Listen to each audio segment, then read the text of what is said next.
மாண்புமிகு உறுப்பினர் திரு எடப்பாடி கே பழனிசாமி அவர்கள்.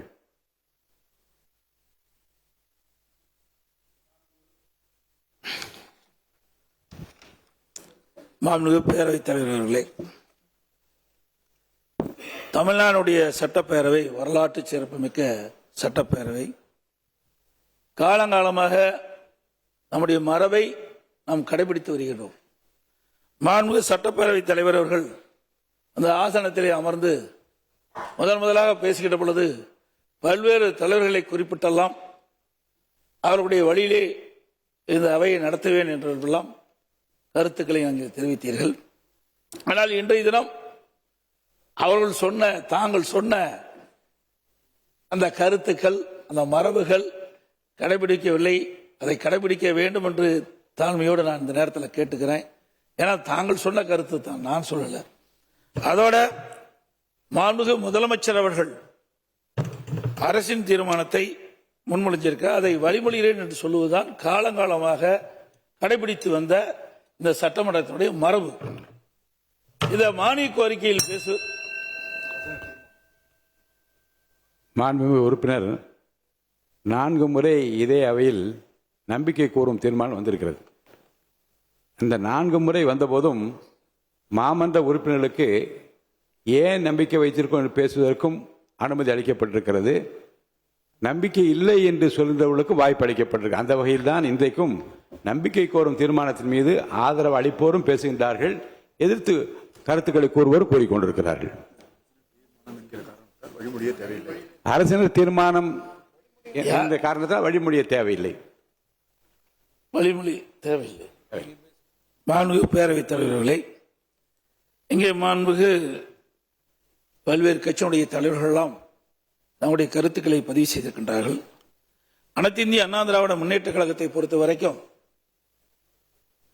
பொன்மனச்செம்மல் புரட்சித் தலைவர் எம்ஜிஆர் காலத்திலும் சரி, மாண்பு அம்மா காலத்திலும் சரி, தாங்கள் சட்டமன்ற உறுப்பினராக இருந்து பணியாற்றியிருக்கின்றீர்கள்.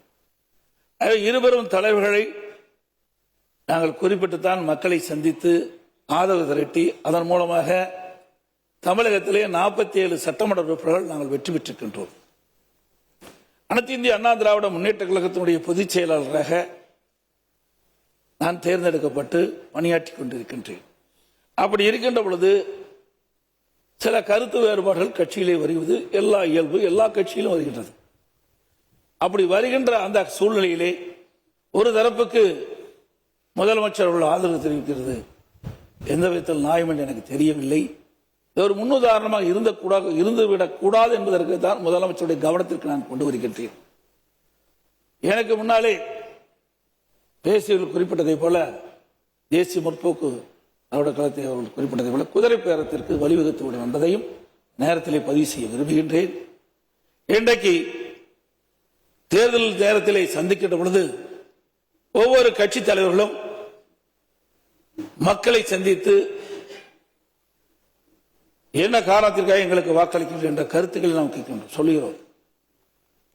அனைத்து இந்திய அண்ணா திராவிட முன்னேற்ற கழகத்தை பொறுத்த வரைக்கும் பொன்மனச்செம்மல் புரட்சித் தலைவர் எம்ஜிஆருடைய ஆட்சி, மாண்புமிகு அம்மாவுடைய ஆட்சி தமிழகத்திலே வர வேண்டும் என்ற அடிப்படையிலே நாங்கள் வாக்குகளுக்கு சேகரித்தோம்.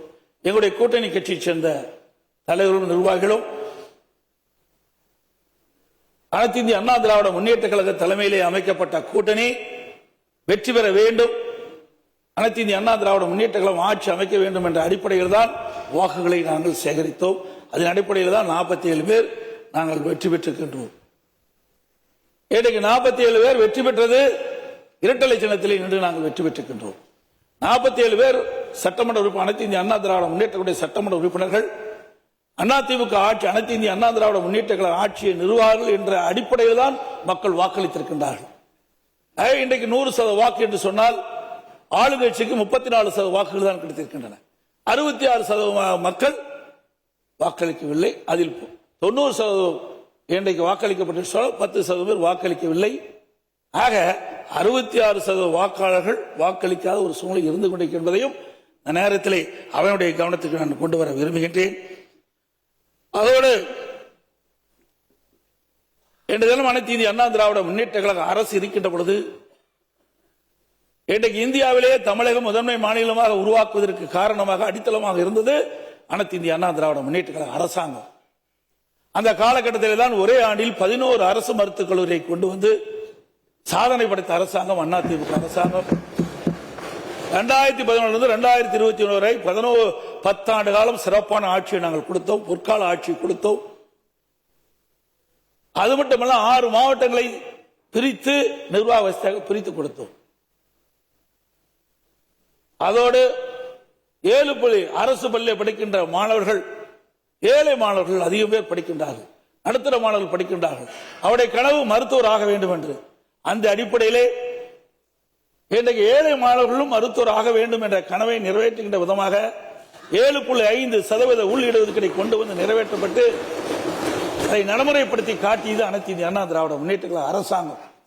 அப்பொழுது கூட அந்த இடஒதுக்கீட்டில் கிடைக்கப்பட்ட மாணவர்கள் ஏழை மாணவர்கள் இருந்த காரணத்தினாலே அந்த மருத்துவ கல்வி கட்டணம் செலுத்த முடியாத சூழ்நிலை இருக்கின்றது என்று அறிந்தவுடனே அது அந்த இடஒதுக்கீட்டில் கிடைக்கப்பட்ட மாணவர்களுக்கு அந்த மருத்துவ கல்வி கட்டணத்தை அரசாங்கமே செலுத்தும் என்று சொல்லி ₹1 செலவில்லாமல் இந்த இடஒதுக்கீட்டின் மூலமாக மருத்துவக் கல்வி கிடைக்கப்பட்ட மாணவர்கள் இன்றைக்கு மருத்துவக் கல்வி கிடைக்க செய்த அரசாங்கம் அதிமுக அரசாங்கம்.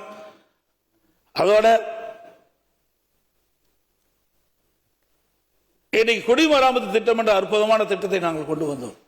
ஏரிகள், குளங்கள், குட்டைகள் அனைத்தும் பல ஆண்டுகளாக தூர்வாராமல் இருந்தது, அணைகள் தூர்வாராமல் இருந்தது.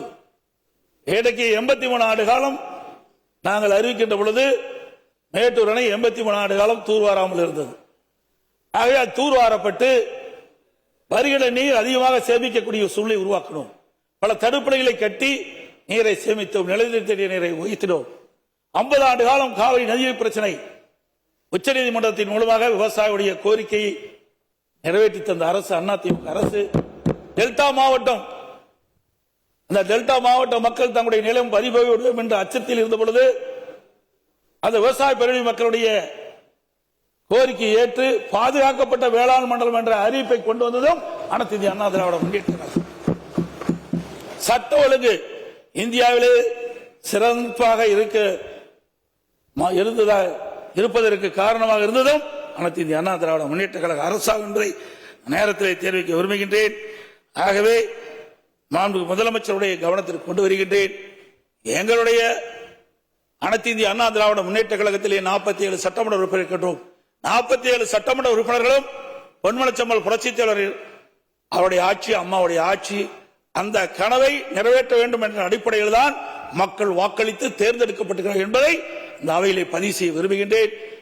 அப்படி ஒரு சிலர் இன்னைக்கு எனக்கு கிடைத்த தகவல் அது உண்மையா தவறா என்று எனக்கு தெரியாது, இருந்தாலும் பதிவு செய்ய வேண்டியது என்னுடைய கடமை. இன்றைக்கு ஒரு சிலருக்கு ஆசை வார்த்தைகளுக்கு வெளிப்படையாக தகவல் பரவி கொண்டிருக்கின்றது. அந்த தகவல் பல பேருக்கு அமைச்சர் கொடுக்கின்றேன், பல பேருக்கு வாரி தலைவர் கொடுக்கின்றேன் என்றெல்லாம் ஆசை வார்த்தை அளித்து ஆளுங்கட்சியில் இடம்பெற செய்வதாக பரவலான செய்தி. அதற்கு தாங்கள் இடமளிக்க வேண்டாம் என்று கேட்டுக்கொள்கின்றேன். நீங்கள் தூய்மையான ஆட்சி நடத்துவதாக நீங்கள் குறிப்பிட்டீர்கள், வெளிப்படையான ஆட்சி நடத்துவதாக குறிப்பிட்டீர்கள். அந்த எண்ணத்திலிருந்து புரளாமல் நீங்கள் நடப்பீர்கள் என்று நாங்கள் நம்புகிறோம். ஏனென்றால் நான் ஒரு பொதுச் செயலாளர் என்ற முறையிலே நான் ஆட்சி செய்கின்ற பொழுது பல்வேறு பிரச்சனைகளை நான் சந்தித்திருக்கின்றேன். முதலிலே வறட்சி, பிறகு புயல், கொரோனா, பிறகு பல்வேறு சங்கடங்கள், இதையெல்லாம் சந்தித்துத்தான் நாங்கள் இந்த நிலைக்கு வந்திருக்கின்றோம். சாதாரண குடும்பத்திலே பிறந்த ஒருவன், இன்றைக்கு விவசாய குடும்பத்திலே பிறந்த ஒருவர் 4 ஆண்டு காலம் சிறப்பான ஆட்சி கொடுத்திருக்கின்றோம். அந்த ஒரு இக்கட்டான சூழலிலும் மக்களுக்கு தேவையான திட்டங்களை கொண்டு வந்து நிறைவேற்றப்பட்ட அரசு என்பதை இந்த நேரத்தில் சுட்டிக்காட்டி நான் சொன்னதையெல்லாம் இங்கே அவையில் பதிவு செய்தெல்லாம் மக்களிடத்தில் எடுத்து சொல்லிய காரணத்தினால்தான் எங்களுக்கு 47 இடங்களை மக்கள் கொடுத்திருக்கின்றார்கள். ஆகவே அனைத்து இந்திய அண்ணா திராவிட முன்னேற்ற கழக எப்பொழுதும் மக்களுக்காக சேவை செய்கின்ற இயக்கம், ஆளுங்கட்சியாகவும் சரி எதிர்கட்சியாகவும் சரி. நான் கடந்த காலத்திலே 5 ஆண்டு காலம் எதிர்கட்சியாக இருக்கின்ற பொழுதும் இதைத்தான் நாங்கள் வலியுறுத்தினோம். இன்றைக்கு மக்களுடைய பிரச்சனையை முன்வைப்புதான் எங்களுடைய நிலை. ஒரு விளக்கு ரொம்ப நேரம் எரிந்து கொண்டிருக்கின்ற பொழுது அது மங்களாக எரியும், அப்பொழுது தூண்டி வைக்கின்ற பிரகாசம் எரியும். அதே போல இன்றைக்கு அரசாங்கத்திற்கு இன்றைக்கு மக்களுடைய பிரச்சனையை கொண்டு வந்து அந்த பிரச்சனையை தீர்க்கின்ற கட்சியாகத்தான் அனைத்து இந்திய அண்ணா திராவிட முன்னேற்ற கழகம் இருக்கும். எங்களுக்கு எதிரி கட்சி இல்ல, எதிர்கட்சி என்ற நிலைப்பாட்டில் தான் நாங்கள் எப்பொழுதும் இருப்போம்.